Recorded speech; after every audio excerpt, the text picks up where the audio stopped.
예수 그리스도의 부활, 이 19과는 예수 그리스도의 부활입니다. 또 부활은 굉장히 중요한 얘기죠. 그죠? 제가 전도 현장에 갔을 때 항상 이렇게 얘기했어요. 저는요.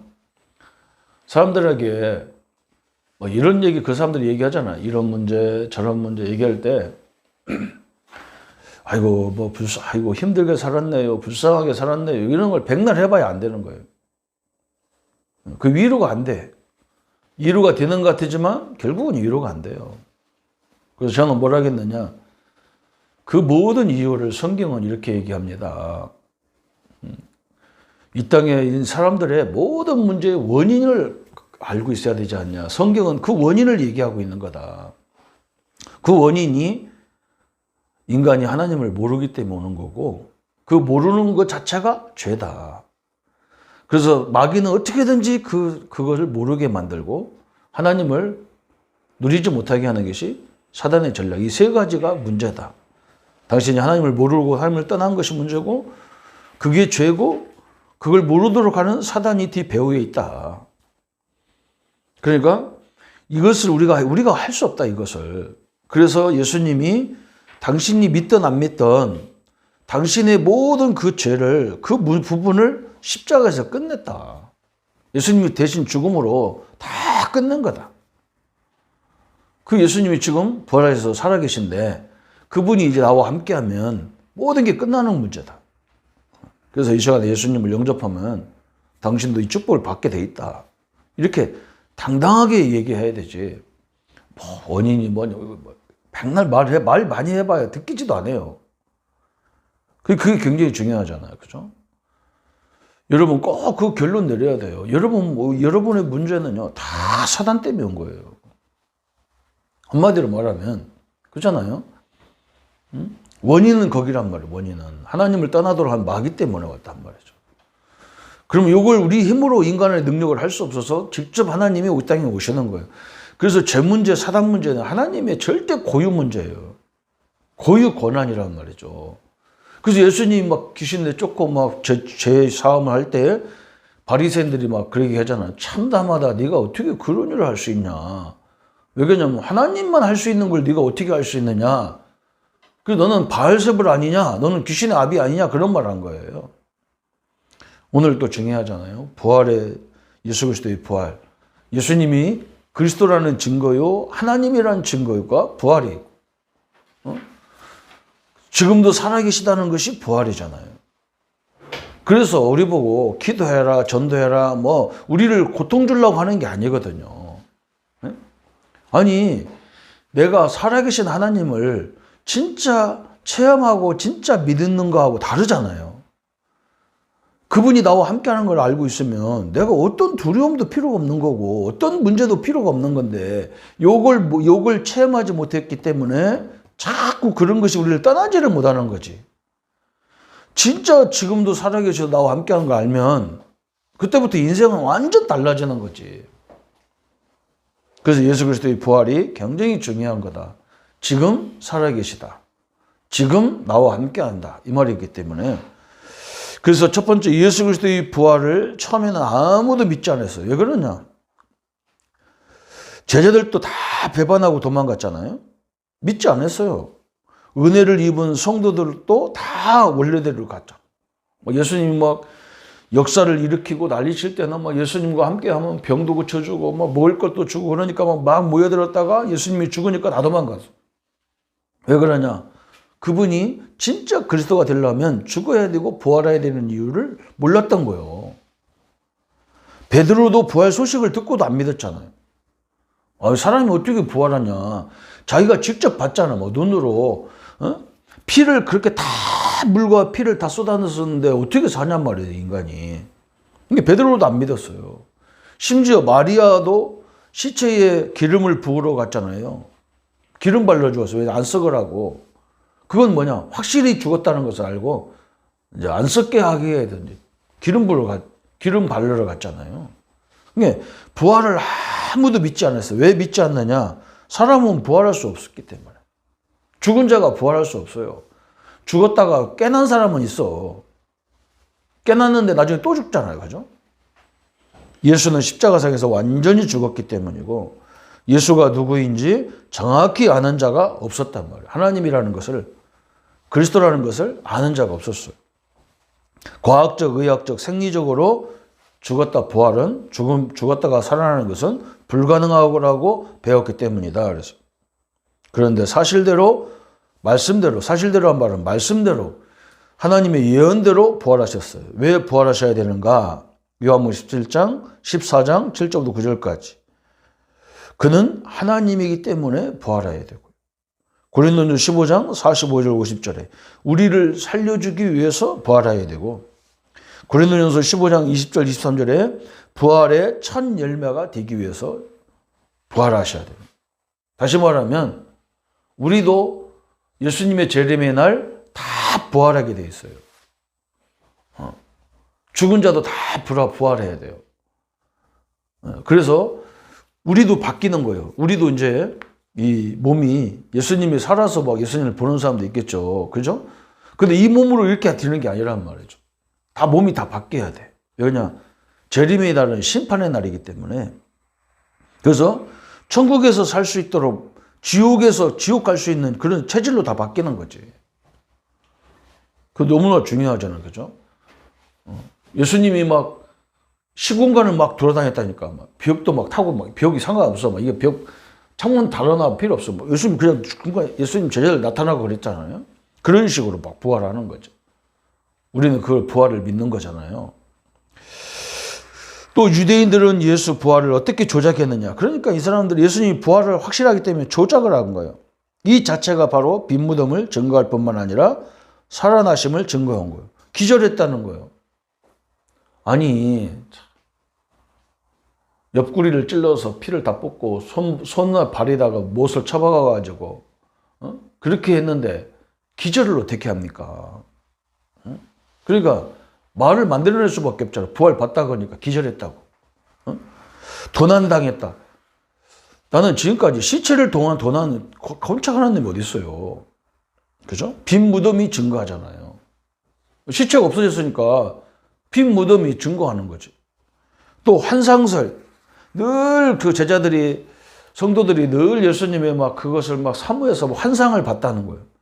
일단 봤다는 증거가 나타나는 거잖아요. 그죠? 자기들은 부활을 어떻게든지 부활이 없다고 얘기할 건데, 그죠? 예수님은 분명히 부활하셨어요. 그리고 왜 그러냐면, 이 사두개인 바리새인들은 부활을 믿는 사람도 있었고, 부활을 믿지 않는 교단이 있어요. 다섯 번째, 예수께서 죽은 자 가운데서 부활하신 네 가지 증거가 뭐냐? 예수님이 죽어야 되는 이유는 예언적인 사건이에요. 누가복음 18장 31절 33절 예수님 직접 얘기, 채찍에 맞고 죽을 것을 예언해 3일 만에 살아나려야 되리라. 만일 이 예언이 이루어지지 않았다면 어떤 결론을 얻냐? 예수님 우리는 믿을 이유가 없어요. 그래서 부활 안 하셨다면 우리 예수 믿을 필요가 없어요. 그리고 예수님이 그리스도가 아니에요. 예수님 하나님 아니에요. 그냥 좋은 성자에 불과한 거죠. 빈 무덤이 증거한다 그랬어요. 예수님의 부활은 예수 친구들이 어떻게 했는가? 세마포로 싸고 돌무덤으로 다 막아놨다니까요. 왜? 하도 부활하신다니까 빈 무덤을 갖다가 돌로 쳐 막아놨어. 못 열게. 그런데 그 문이 다 열려버렸어. 원수들은 어떻게 했느냐? 파수꾼을 또 지켰잖아요. 이 원수들은. 그런데 빈 무덤이 됐어요. 본 사람들이 증거한다. 실제로 본 사람들, 베드로, 12제자, 500여 명의 야고보, 모든 사도, 바울까지도 봤잖아요. 다메섹에서. 지금 우리도 보는 거예요. 그 살아계신 예수님을 보라고 우리가 전도해보라고 하고. 뭐 교회 우리가 교회가 장사입니까? 사람 모아가지고 뭐 하라고 장사가 아니잖아요. 그 부활을 보게 하는 거예요. 우리 교회가 행정을 잘하고 헌금을 많이 해서 하라는 그게 아니야. 우리 성도들이 하나님 역사를 봐버려야 어떤 문제가 와도 흔들림이 없을 거 아니에요. 또 그 부활을 증거할 수 있을 거 아니에요. 내가. 저는 분명히 저를 봐도 예수님 부활하셨고 살아계시고 내 삶의 현장을 봐도 예수님 살아계시다. 확실히 저는 믿습니다. 그걸 증거하라고 한 거예요. 실제로 부활하지 못했다면 그 증인들은 어떤 자가 거짓말쟁이가 되는 거고, 만일 부활이 성취되지 않았다면 어떤 일이 있을 수 있겠는가? 그죠? 기독교는 우스운 종교에 불과한 거지. 교회와 성도에게 능력으로 나타났다 그랬어요. 아까 그 설명에 좀 더 해야 되는데, 부활 안 했다면 얼마나 웃깁니까? 그죠? 옛날에 제가 충청도 살으니까 저 윤혜자 목사라고 있어요. 윤혜자 목사. 그 사람이 뭐라 했냐면 그 세일교회. 그래서 세일교회는 그 십자가가 그렇게 뭐 이상한 바탕에 이렇게 하얀 십자가도 하얗고 뭐 이렇게 바탕이 그래요. 그 사람이 늘 막 예언도 하고 막 요한계시록을 가지고 엄청나게 설명도 하고 그랬어요. 그분이 항상 자기는요 재림주라는 거예요. 그래서 자기는 죽은 다음에 예수님처럼 부활한다는 거예요. 그리고 그것 때문에 이제 교회에서 쫓겨나가지고 저 지금 육군 본부가 있는 계룡산 밑에 육군 본부가 있는 지금 거기가 옛날에 신도안이라고 했는데 신이 너무 많은 동네라 신도안 이름 자체가 신도안이라 거기에 막 한국에 막 엄청난 그 계룡자잖아요. 계룡산 밑인데 계자가 이게 닭계자에다가 용룡자잖아. 그런 게 막 그게 귀신 동네라 한마디로 말하면 엄청나게 막 거기에 무슨 무당들, 종교들, 막 수련회, 뭐 기도원, 수련회 장, 뭐 이런 게 엄청나게 많았어요. 근데 하나님이 이상하게 거기다가 육군본부를 세우면서 거기 있는 걸 다 쫓겨나가지고 대전으로 다 와가 대전이 지금 굉장히 영적으로 혼탁한 동네가 돼버렸어요. 그 이내자 목사가 내가 어릴 적에 컸던 그 우리 교회 그 담임 목사였어요. 그게 희한하죠, 그죠? 내가 참 그거 보면 희한해. 우리 장로님들, 우리는 태어나지도 않을 때니까 몰라. 근데 우리 장로님들이 뭐라고 그러냐? 그분이 굉장히 영통한 사람이었는데 나중에는 타락했다는 그런 식으로. 자기가 재림해 주라고. 그래서 교회에서 쫓겨나가지고 신도안으로 갔는데 이 양반이 늘 자기는 재림주기 때문에 죽으면 사흘 만에 부활한다고. 그 얘기를 늘 했다는 거예요. 그런데 그 기도원 앞에 연못이 있는 거예요. 큰 방주가 있는데, 거기 저수지가 있는데, 거기서 수영하다가 그냥 빠져 죽은 거예요. 그러니까 사람들이 이 사람 재림할 거니까, 우리나라 법은요, 바깥에서 죽으면 이 사람은 시체를 집으로 안 들고 가는 거예요. 충청도는 그게 또 굉장히 강해. 객 쌓은 사람은 거기서 그냥 장례 치러버리지, 그걸 집으로 모셔가지고 이렇게 안 한단 말이에요. 그러니까, 그 제방 뚝에다가 이렇게 덮어놓은 거예요. 사흘 만에 부활한다 했으니까 한번 지켜보자고. 뭐 경찰들이 한다기도 안 된다. 뭐 반대해가지고 성도들이 반대해가지고. 근데 나중에요. 우리 장로님들이 그래 막 콧구녕에서 귓구녕에서 막 고장이 사람이 썩으니까 이 막 별내가 막 기어 나오는 거예요. 지금까지도 부활 안 했잖아요. 그죠? 여러분 부활은 그리스도가 하나님이라는 증거예요. 창조주라는 증거잖아요. 절대로 그리스도가 아니면 하나님이 아니면 부활할 수가 없습니다. 네 번째, 교회의 성도에게 능력으로 나타났다 그랬어요. 초대교회의 설교 주제가 뭐냐? 항상 이거였어요. 당신들 죄 때문에 예수님이 죽어야 되고 그리스도라는 증거, 하나님 증거, 살아계신 증거로 부활하셨다는 거예요. 그래서 이 능력으로 우리가 세계 복음화하자. 이렇게 설교 주제가 이거 있어요. 빈 무덤에 시체가 그래도 있으면 베드로의 설교에 어떤 반응이 왔겠어요? 부활을 설명할 수도 없지. 지금 예수님이 저 무덤이 들어있는데 예수님이 부활했다 하면 그거 또라이지. 그죠? 이 말을 듣고 이 설교를 듣고요. 그들의 반응이 확 일어났어. 우리가 믿는 그리스도가 예수님이 하나님이구나. 이분이 우리와 함께 한다면, 그죠? 아무것도 문제되는 게 아니구나. 이런 확신이 쫙 밀려온 거예요, 이게. 그래서 부활의 결과, 사도행전 2장 17절에 성령의 능력이 임하고, 그죠? 로마서 1장 14절에 하나님의 아들로 인정받게 되고, 에베소 1장 19절에서 20절에 영원토록 어제 나오냐 영원히 동일하신 분이고, 이렇게 쭉 나오는 거예요. 하나님의 능력의 역사로. 지금도 그래서 우리가 성도님들이 자꾸 전도해라는 말은 가서 말씀을 전하해 보면 이 하나님이 역사하는 걸 보게 된단 말이에요. 그래서 막 자꾸 이게 거꾸로 하면 안 돼. 또 막 말씀 전하라니까 가서 막 잘 전하려고 그렇게 하면 역사 못 봐. 그냥 그 사람을 이렇게 그 문제에 대한 답을 정확히 주면서 그 사람 반응을 이렇게 봐야 되지. 뭐 우리는 뭐 내가 준비된 거 잘 전해야 돼. 거기에 딱 매몰돼 가지고 하나님의 역사하는 걸 못 본다니까요. 아니 우리는요 좀 말 서툴러도 괜찮아요. 당신 문제가 여기서 왔고 이 문제를 당신이 해결했고 당신이 영접하면 하나님 자녀가 된다 이렇게 설명하고 영접하는데 그 사람이 나타나는 이렇게 역사들을 이렇게 봐야 되지. 막 그거 내가 준비한 것만 진짜 막 하려고 하니까 막 옆에도 안 보이고 좌도 안 보이고 그런 것처럼 마찬가지잖아요, 그죠? 옛날에 그 목사님이 설교하면서 그러니 어떤 도둑놈이 시장에 가서 막 도둑질하려고 시장 갔는데, 자기가 막 금덩어리 하나가 저기 있는 거요. 어떤 가게에서 막 금덩어리가 하나 있는 거요. 그러면 이제 금덩어리 있구나 하고 뭘 봐야 되냐면 사람들이 이걸 훔쳐갖고 어디로 도망가야 되나 이걸 봐야 되는데 금 보는 순간에 금밖에 생각이 안 나는 거예요. 옆에 사람들 잔뜩 한데도 생각 안 해. 막 그거 확 잡았고 도망가다 보니까 뭐 도둑놈이야 그러니까 금방 잡히잖아요. 우리가 그런 식이라 하나님의 역사를 보려고 말씀을 전하는 건데 내가 준비된 것만 막 잘 전해서 막 이렇게 하니까 하나님의 역사를 못 보는 거예요. 기도도 마찬가지잖아요. 기도도 마찬가지예요. 그런 차원에서 무조건 기도가 아니라 하나님이 내 문제를 다 끝내신 하나님이 이 문제를 왜 줬을까? 내가 왜 이런 문제에 있었어? 하나님이 허락하지 않으면 안 했을 건데 이 문제에 대한 하나님의 계획이 뭘까? 이래야 이제 깨달음을 줄 거 아니에요, 하나님이. 제가 전도 현장에 가서 늘 내가 하나님께 불평한 게 뭐냐면 하나님, 나는 하나님이 나를 잘못 만들었잖아요.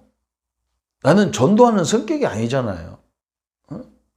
나는 남의 집에 가서 문 두드려 가면서 예수 믿어라 이런 걸 절대로 못하게 만들어 놓고 나보고 목사하라 전도하라 그러면 내가 어떻게 합니까?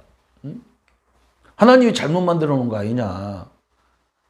그러면 하나님 내가 할 수 있는 전도 방법을 알려달라고. 나 그 얘기밖에 안 했다니까. 그게 내 기도였다니까. 근데 어느 날 알은 게 뭐냐면 오늘 집사님네 집에 가니까 집사님이 사람들 잔뜩 모아놨어.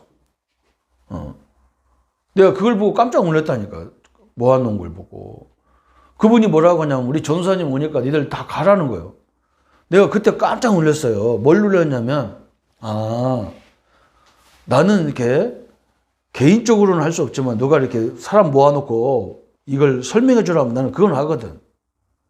그때부터 나는 항상 내 전도는 뭐냐? 그런 사람을 찾는 게 전도예요. 사람 모아주는 사람, 소개시켜주는 사람. 제가 가는 교회마다 이런 사람들 몇 명 있더라고. 막 나를 데리고 다녀 어디 막 전도하러 가자고. 이게 이제 나는 나에게 전도문인 거예요. 그리고 이 말씀 운동을 통해서 전도하는 것이 내가 하는 방법이라. 그러니까 자기 방법을 하나님이 다 주셨는데 나는 내가 못하니까 못한다고 하고 내가 없으니까 없다고 생각하고 있었는데 안 그래요. 내가 못하니까 할 수 있는 사람은 붙여서 하게 되고 내가 없으니까 가진 사람은 붙여서 이 일을 하게 되는 그 하나님의 역사가 있더라고요. 그게 얼마나 중요합니까? 성도님들 옆에 여러분이 못한다고 좌절하지 말고 분명히 우리는요 원래부터 그렇게 돼 있어. 혼자 할 수 있도록 안 돼 있어요. 다 같이 이렇게 서로 협력해서 하도록 돼 있는 거니까. 하나님의 계획들이 사업도 마찬가지겠죠. 여러분 돈이 없다고 사업 못하는 게 아니잖아요. 좋은 아이템이 있으면 그걸 자기는 돈만 있는 사람은 그걸 투자해 주잖아요. 그래서 내 이익부터 챙기지 말고 나를 도와준 사람, 그죠? 우리가 나를 소개준 사람, 그 사람 내가 이거 잘못 말하면 그 사람들 관계 막 어렵게 하면 안 되잖아요. 그 좋게 만들어줘야, 야, 우리 친구 때문에 내가 예수님 만났다 이렇게 될 거 아니에요. 그러니까 그런 관계를 잘하기 위해서 우리 인격적인 것도 갖춰져야 되고 그런 것들이죠. 이 하나님의 축복이 부활의 역사 앞에 우리 성도님들이 우리를 위해서 준비된, 하나님은 다 준비해놨잖아요. 당신의 아들도 준비해놓고 십자가에 죽으시고 부활도 다 역사해 놓은 거잖아요. 우리가 우리의 생애도 이런 역사와 이런 준비된 응답을 찾고 누리는 귀한 삶이 되기를 예수님의 이름으로 축원합니다. 예수님 감사합니다. 예수님의 부활을 우리가 늘 누리게 하시고 지금도 살아계시고 하나님이시고 그리스도라는 증거로, 창조주라는 증거로 부활하셨는데 그분이 나와 함께하는 걸 누리게 하시고, 그래서 어떤 세력도 어떤 문제 속에도 하나님의 응답과 하나님의 계획을 찾고 하나님이 준비된 응답을 보게 하여 주옵소서. 예수님의 이름으로 기도합니다. 아멘.